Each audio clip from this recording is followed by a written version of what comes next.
Hello everyone, तो मैं आ गई हूँ अपने स्कूल और यहाँ पर अभी आप जानते हैं कि केंद्रीय विद्यालय मुजफ्फरपुर में स्टेम प्रमोशन वीक सेलिब्रेट किया जा रहा है और इसके अंतर्गत रोज़ कोई ना कोई नई एक्टिविटी कराई जा रही है असेंबली में, ताकि बच्चे उसको देख सकें, सीख सकें। काफ़ी फ्रूटफुल ये कार्यक्रम हो रहा है हमारे केंद्रीय विद्यालय में।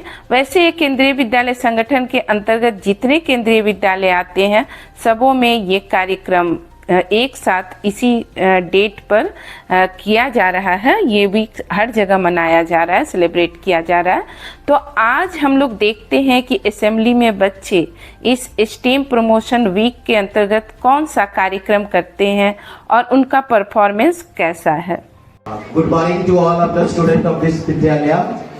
Today we are going to present a biopic, the role play, or in short you can say that biopic on Madam Curie, just called Marie Curie।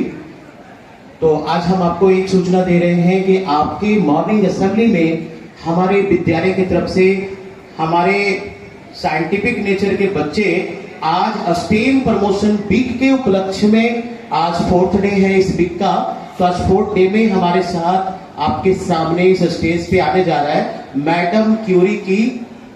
आपने जो कहानी नहीं सुनी होगी वो कहानी सुनाने जा रहे हैं, लेकिन वो रोल प्ले के साथ और स्टोरी टेलिंग के साथ। तो role play with story telling अब आप देखेंगे, और मैडम क्यूरी की इन्वेंशन, डिस्कवरी, दुनिया को क्या दिया, ये बायोपिक के थ्रू, और इसे डिटेल करेंगी, नरेट करेंगी निशा टेंडी।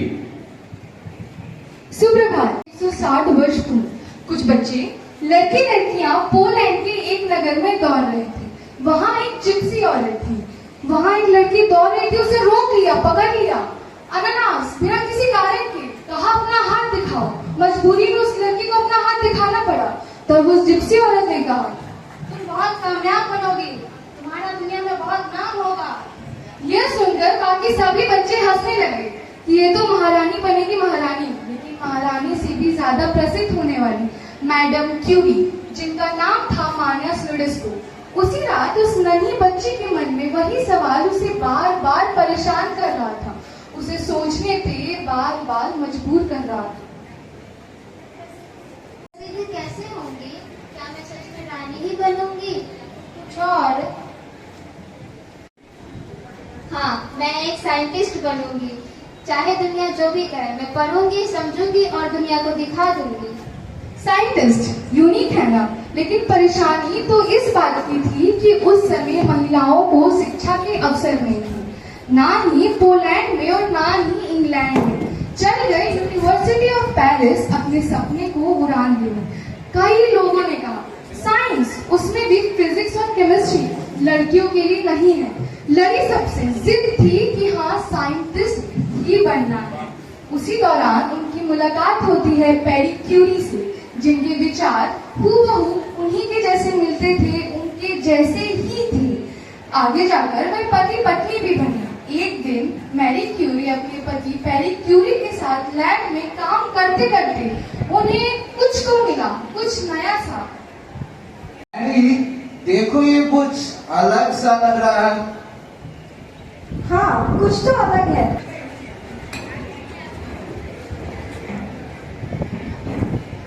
कुछ तो नया है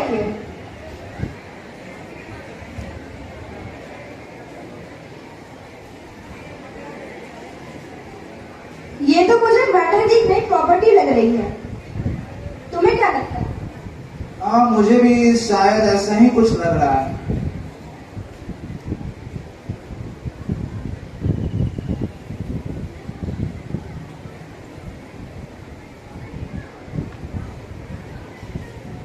ये मैटर की नई प्रॉपर्टी है। मैं इसे नाम दूंगी रेडियो एक्टिविटी। रेडियो एक्टिविटी की खोज और ये रेडियो एक्टिविटी नाम भी मैरी क्यूरी की ही देन है।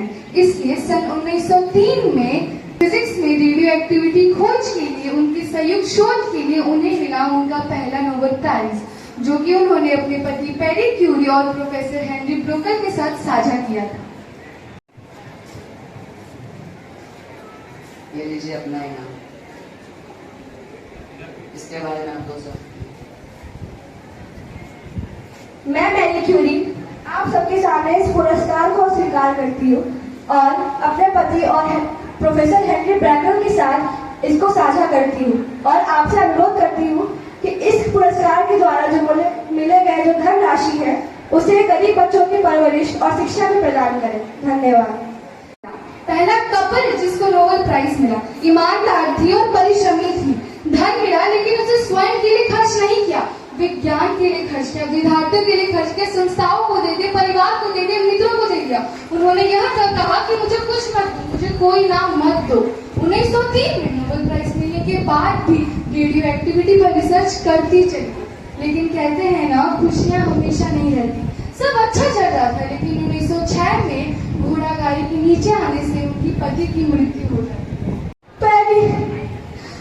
ये कैसे हुआ? मैं अपना काम जारी रखूंगी, मैं तुम्हारा सपना जाने नहीं दूंगी।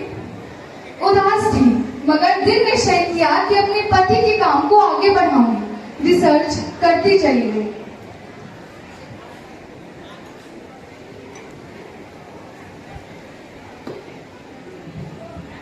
ये इसमें से अलग से रेडिएशन क्यों निकल रही है? ये सिर्फ यूरेनियम की तो नहीं हो सकती।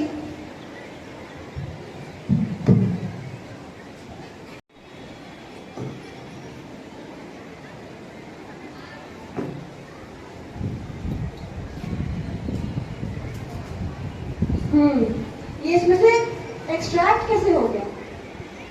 ये तो कुछ अलग सा नया सा है। इसे मैं नाम दूंगी radium.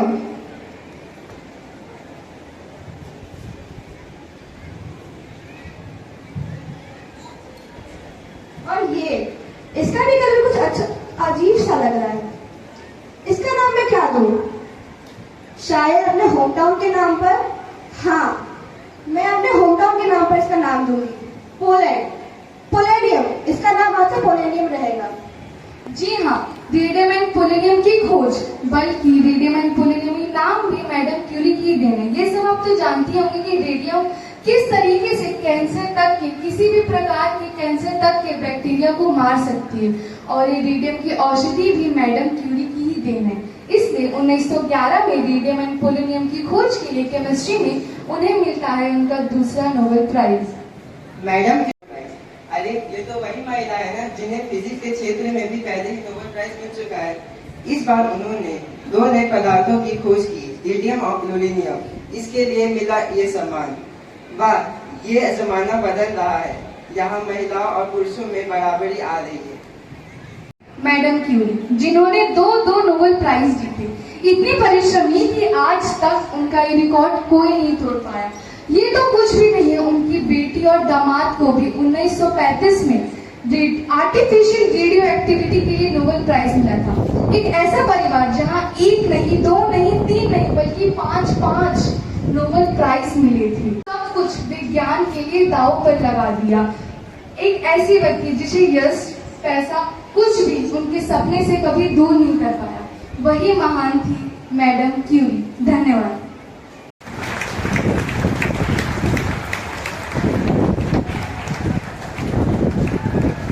Thank you, students.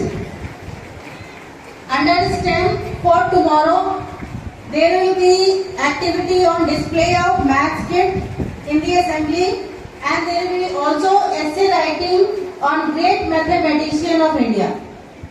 So I hope you all will participate. It's open to all, and Mr. Amit Kumar Srivastava sir is in charge. Whoever wants to submit the essay on great mathematician of Indian origin, and they will submit the entries to Srivastava sir. And I would like to receive the result on a sheet of paper in hard copy, so that we can give you suitable award for your participation. Thank you, students.